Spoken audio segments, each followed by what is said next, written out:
to the 18th of September incident, 1931, and the Convention for the Extension of Hong Kong Territory. We will organize these pivotal events that profoundly influenced China's modernization process. Turning the pages of modern Chinese history, we see how the mid-19th century Opium War shattered the Qing dynasty's illusion of isolation. The devastating defeat in the First Sino-Japanese War, 1894, fully exposed the decay of the feudal system. The signing of the Convention for the Extension of Hong Kong Territory, 1898, placed Hong Kong entirely under British control. Meanwhile, the 18th of September incident, 1931, served as a national wake-up call, marking the beginning of China's full-scale resistance against invasion. These interconnected events outline China's arduous journey from poverty and weakness to awakening and resistance. The First Opium War, 1840-1842, was a critical turning point in modern Chinese history.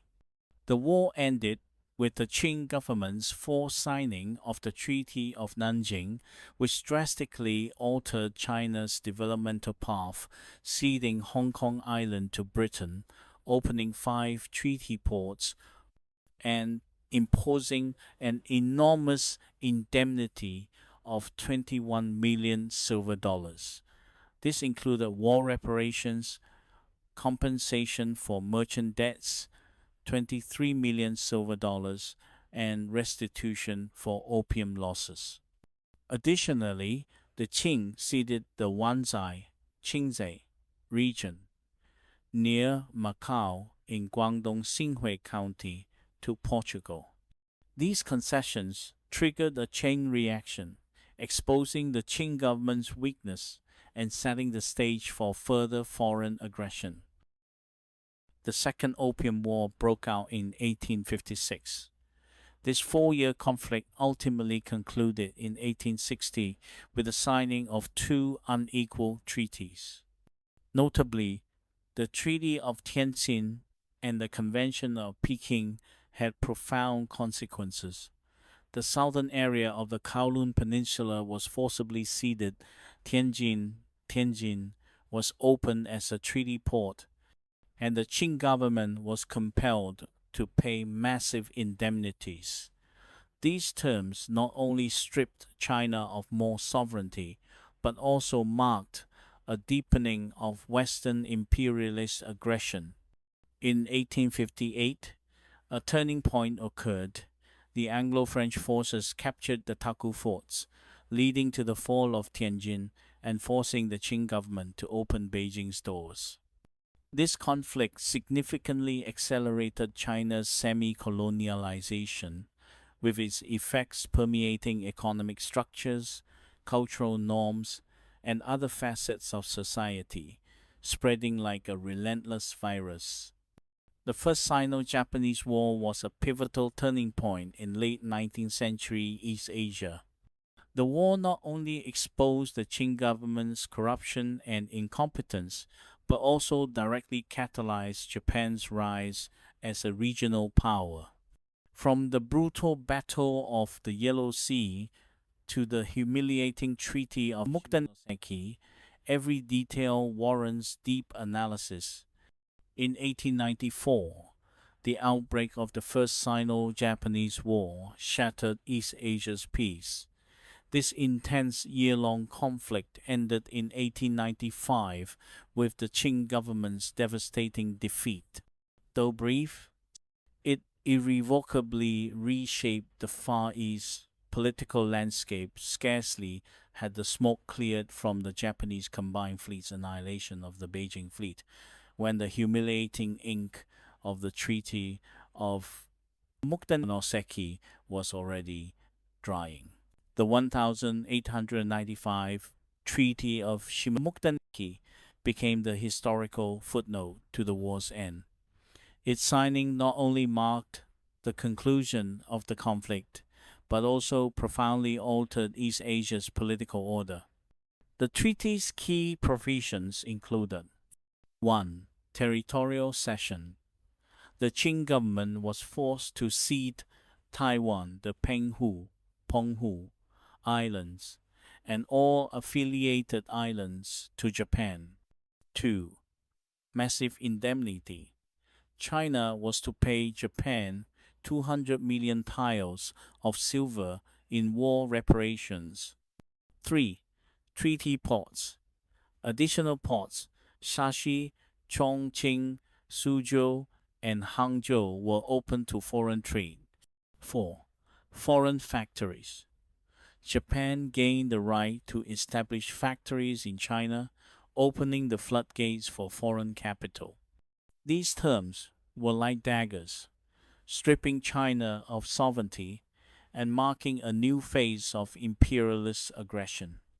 The factory clause, in particular, allowed foreign capital to legally enter China, exacerbating its semi-colonial status. The treaty also fueled other powers' ambitions to carve up China.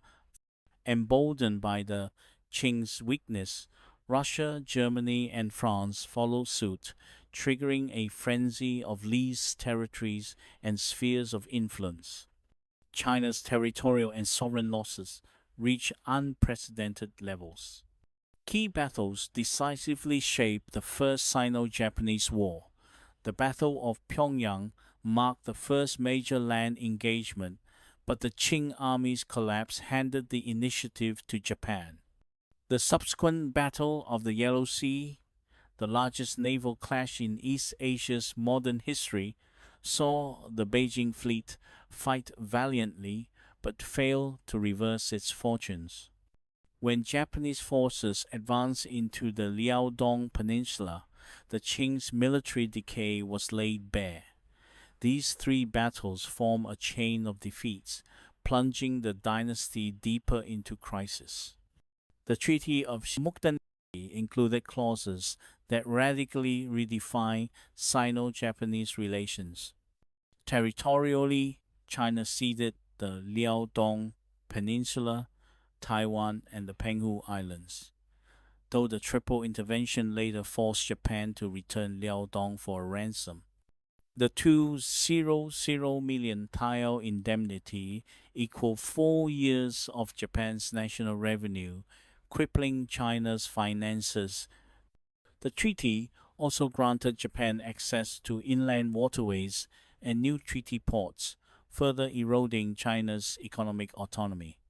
Most damaging was the factory clause, which invited foreign industrial exploitation and stifled China's nascent industries. These terms symbolize a new era of economic imperialism. Turn now to late 19th century Hong Kong. The 1898 Convention for the Extension of Hong Kong Territory, following the Treaty of Nanjing and Convention of Peking, was another British land grab.